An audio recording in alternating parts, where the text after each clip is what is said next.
Salve, galera. Como vai? Bom dia.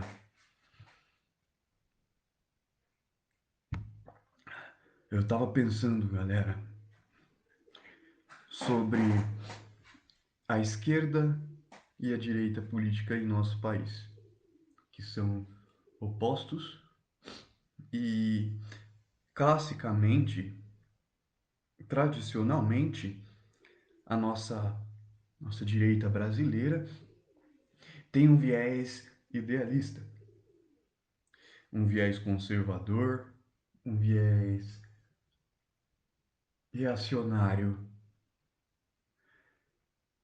E a nossa esquerda possui um viés materialista, um viés, entre aspas, revolucionário. E existe então essa diferença entre ambos, entre uma direita idealista e uma esquerda praxista. A esquerda se gaba bastante sobre o seu viés praxista. Então eles falam bastante de praxis, de materialidade, né? A gente tem essa divisão entre o ideal e o real, que está na matéria. O real que está na matéria e o ideal que está no plano das ideias. E eu venho percebendo que a nossa direita, apesar de se focar no aspecto ideal, ela está sempre praticando, seja na política partidária, eleitoral, seja numa política não eleitoral. Elas estão se organizando, sempre se organizando, eles estão sempre investindo em seus ideais de conservador ou liberal, no caso. Então, já a nossa esquerda, ela está sempre investindo no aspecto da praxis. Isso em teoria. E é curioso porque enquanto a direita ela se mantém teoricamente no idealismo, a esquerda ela se mantém teoricamente na praxis.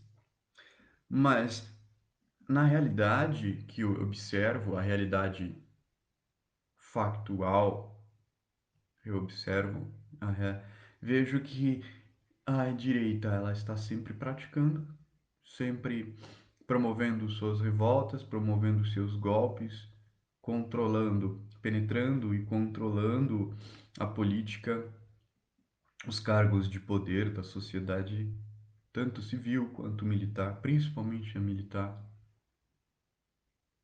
Enquanto que a esquerda não consegue praticar. Atualmente, a nossa esquerda tem dificuldade até mesmo de conseguir participar de manifestações que deveriam ser a principal praxis da esquerda brasileira. Então existe essa contradição, existe esse paradoxo. Enquanto que um lado idealista pratica, o outro lado praxista idealiza. Então nós temos aí presente aquilo que Nietzsche falava quando ele escreveu o seu livro Genealogia da Moral, onde ele fala sobre duas morais opostas, duas formas distintas de moral, qual se trata da moral do senhor e da moral do escravo. Então nós temos presente aí a moral do senhor, que se trata da moral da direita, a direita brasileira que apoia a burguesia, apoia uma burguesia que no caso é uma burguesia entreguista, uma burguesia que não está preocupada com soberania nacional. Pelo contrário, estamos falando aí de uma burguesia nepotista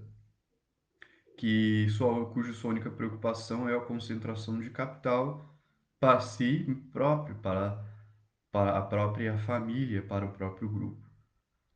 E eles não se limitam em se aproveitar do país, das suas terras, dos seus recursos, de sua mão de obra, dos seus trabalhadores, para produzir esse capital, produzir essa riqueza e transferir essa riqueza para o estrangeiro, transferir para o exterior, para outros países, justamente para evitar que esse capital seja aplicado aqui no Brasil.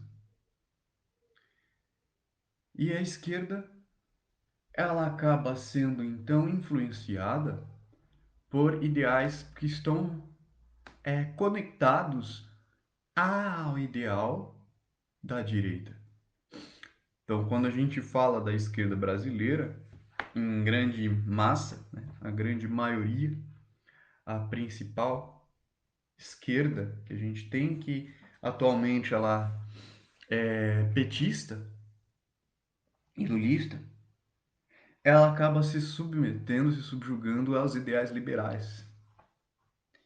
Então, ela acaba se desviando da praxis, se esquecendo da praxis, que busca uma revolução socialista que tem um sentido, que tem uma direção comum, que se trata de uma esquerda, o padrão de uma esquerda mundial, que se trata de um ideal comunista, que visa distribuir, aplicar este ideal através de revoluções socialistas pelo mundo, levando então a um comunismo mundial, um ideal que busca uma sociedade sem classes, uma sociedade em que não haja essa diferença entre o rico e o pobre, entre o burguês e o proletário.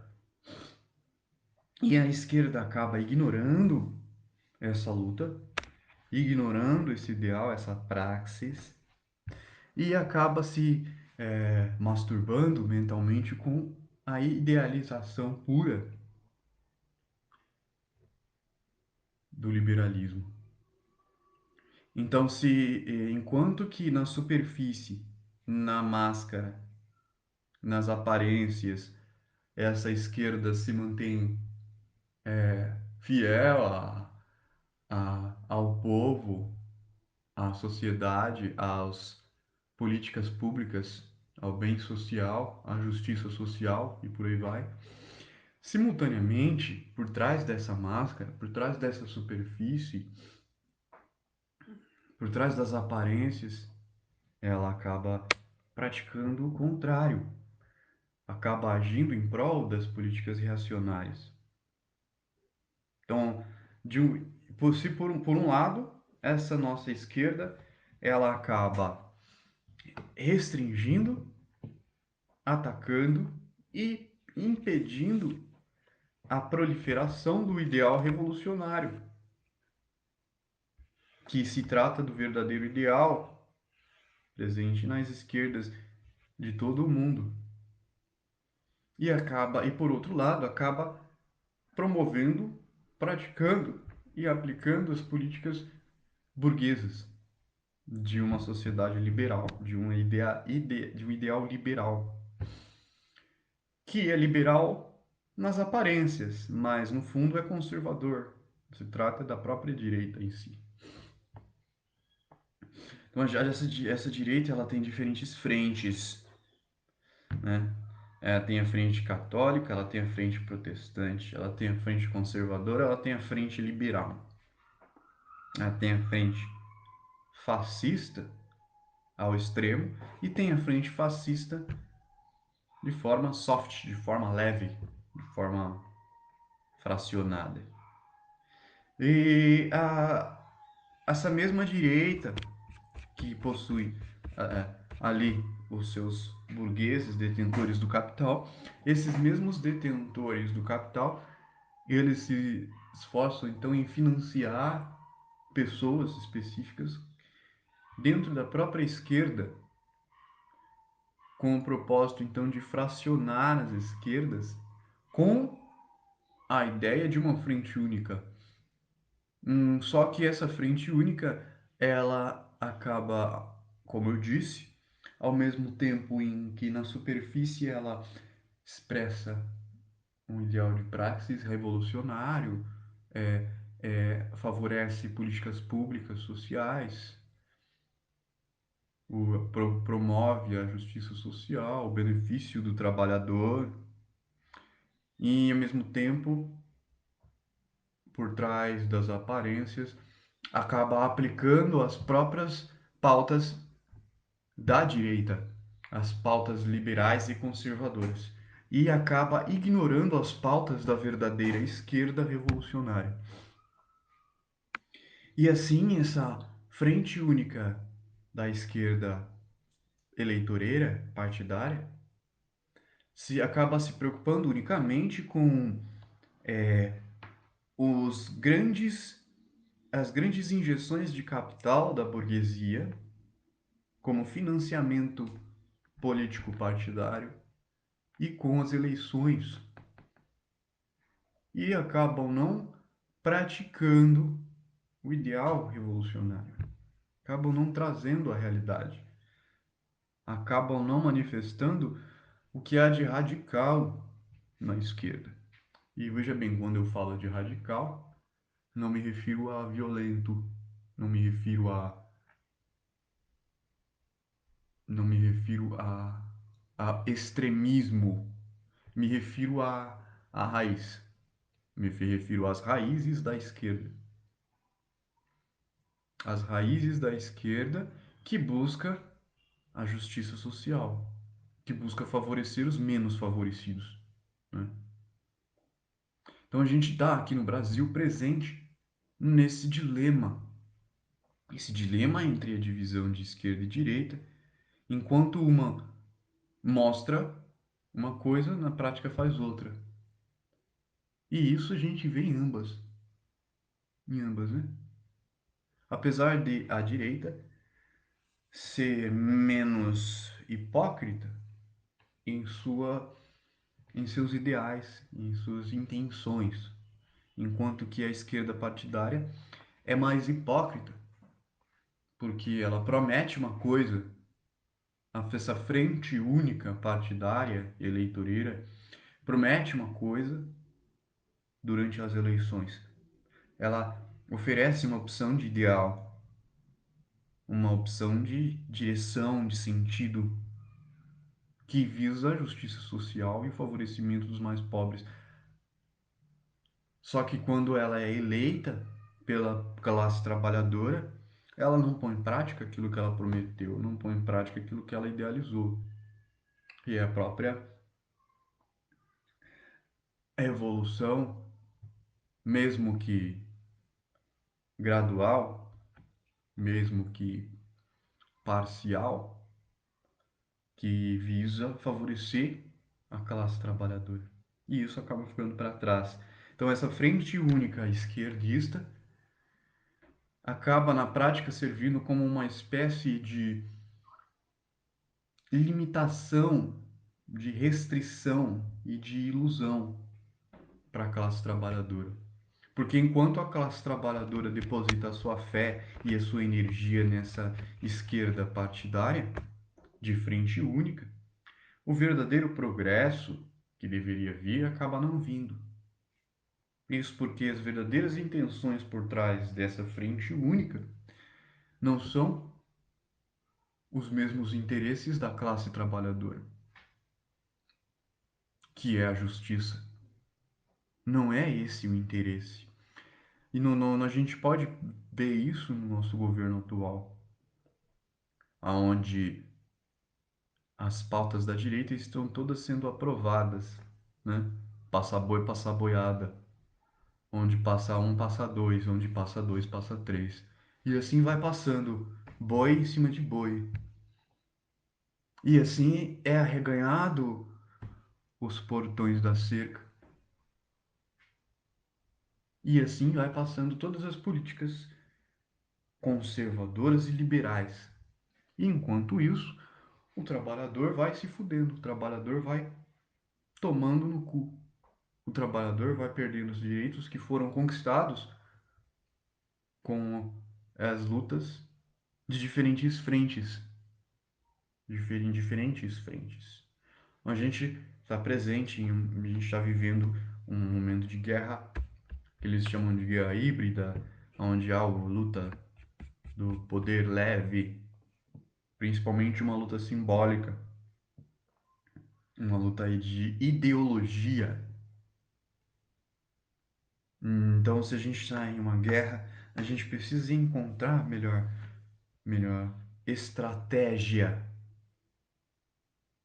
Porque não adianta a gente confiar em uma frente única que possui táticas que iludem e desviam o foco da verdadeira estratégia por trás dessa frente única, que se trata de uma estratégia que é idealizada, promovida e financiada pela própria direita, pela própria elite burguesa. Então a gente precisa de múltiplas frentes, diferentes frentes. Assim como a unilateralidade do imperialismo, que visa a hegemonia de uma única nação, no caso, por exemplo, os Estados Unidos, que lidera esse imperialismo presente e atual. Então, para que nós possamos combater uma frente única que é extremamente mais poderosa do que nós, a gente precisa então de múltiplas frentes paralelas, perpendiculares, que façam oposição a esse império único. Essas múltiplas frentes que precisam vir de grupos paralelos, porque uma frente única pode ser corrompida, assim como sempre é, como no próprio caso do imperialismo. O imperialismo liberal, conservador norte-americano, ele foi corrompido justamente por isso, por possuir uma frente única. E exatamente por isso que o eixo da resistência, China, Rússia, Coreia do Norte, Venezuela, Cuba e outros países visam combater o imperialismo através de um mundo multipolar, né? Essa multipolaridade que vem justamente de diferentes frentes de combate.